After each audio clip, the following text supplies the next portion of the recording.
అందరికీ నమస్కారం. 505 కిలోమీటర్లో 507 కిలోమీటర్లు కంప్లీట్ అయిపోయింది. సాయంత్రానికి అలిపిరి చేరుతాం. రేపు మార్నింగ్ అలిపిరి నుంచి తిరుమల చేరుకొని స్వామివారి దర్శనం చేసుకుంటాను. సంతోషం. జనవరి 19వ తారీఖు నాడు షాద్ నగర్లో ఈ యాత్ర ప్రారంభించడం జరిగింది. ఒక్క అడుగు కూడా దేవుడి పాదాల దగ్గర చెప్తున్నా, ఒక్క అడుగు కూడా తప్పేయలేదు. పర్ఫెక్ట్గా ప్రతిరోజు ప్రతి అడుగు వెంకటేశ్వర నామస్మరణ చేసుకుంటూ గోవిందుని తలుచుకుంటూ అని అడిగేయటం జరిగింది. ఇది నిజాయితీ గల సంకల్పయాత్ర, నీతి గల సంకల్పయాత్ర. నారా చంద్రబాబు నాయుడు గారు జైల్లో ఉన్నప్పుడు సార్ ఏమవుతాడని భయంతో ఒకరోజు వస్తాడు, 2 రోజులు వస్తాడు, 3 రోజులు వస్తాడు, 40 రోజుల తర్వాత టెన్షన్ స్టార్ట్ అయిపోయింది. ఏమైపోతాడా, అసలు చంద్రబాబు నాయుడు గారు బయటకు వస్తాడా రాడని దిగులు స్టార్ట్ అయిపోయింది. ఒకరోజు సుప్రీంకోర్టు న్యాయస్థానం దగ్గర బయటకు వస్తే గౌరవ న్యాయమూర్తి గారు ఇది నా ముందు కాదు, నేను వాదించునని పక్కన పెట్టడం జరిగింది. అప్పుడు గుండె దడ స్టార్ట్ అయ్యి బయటకు వచ్చి ఆకాశం వైపు చూసి, 7 కొండలవాడ చంద్రబాబు నాయుడు గారిని కాపాడు, నువ్వు తప్ప ఈ లోకంలో కాపాడేవాళ్ళు ఎవరూ లేరు అనిపిస్తుంది.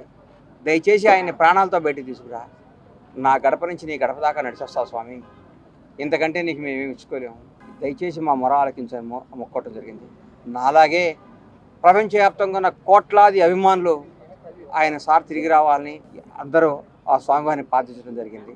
అందరి మొర ఆలకించిన ఆ 7 కొండల వాడు చంద్రబాబు గారిని బయటికి తీసుకురావడం జరిగింది.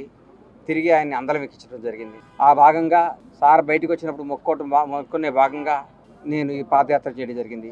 జనవరి 12వ తారీఖు నాడు ఆ కేసు కొట్టేయడం జరిగింది. ఈ పాదయాత్రలో దారి పొడుగున ప్రతి ఒక్కరూ అభిమానంతో ఆశీర్వదించారు, ఎంతో సహకరించారు. పోలీసు వారు కానీ ప్రజలు కానీ మాకు ఇంత ఇబ్బంది కలగకుండా ఇంత దూరం తీసుకొచ్చారు. పేరున ప్రతి ఒక్కరికి పాదాభివందనాలు తెలియజేసుకుంటున్నాను. ఈ నడిచే అవకాశం కల్పించిన దేవదేవుడు 7 కొండల వాడికి ఒక్కసారి కృతజ్ఞతలు తెలియజేసుకుంటూ సెలవు తీసుకుంటున్నాను. Thank you. ఇక్కడికి విచ్చేసినటువంటి మీడియా మిత్రులందరికీ పేరున నా ధన్యవాదాలు.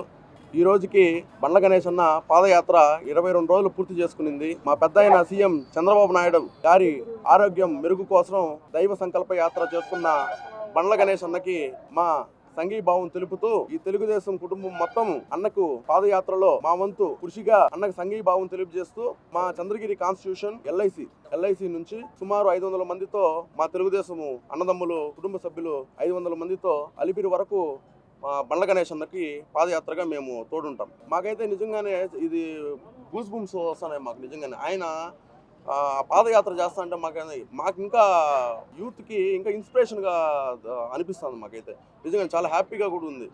ఇన్స్పిరేషన్గా కూడా తీసుకోవాలి బండ్ల గణేష్ అన్న లాంటి వాళ్ళని మనము. ఇంత మా పెద్ద ఆయన కోసము, ఇటువంటి విజనరీ లీడర్ కోసము, ఆయన ఆరోగ్యం కోసము, ఈ విధంగా చేసే నాయకుడి కోసము మా వంతు ఉడతా భక్తి సాయంగా కూడా మేము ఇది చేయడం మాకు కూడా ఎంతో సంతోషకరంగా ఉంది. Please subscribe to Leo news for more videos.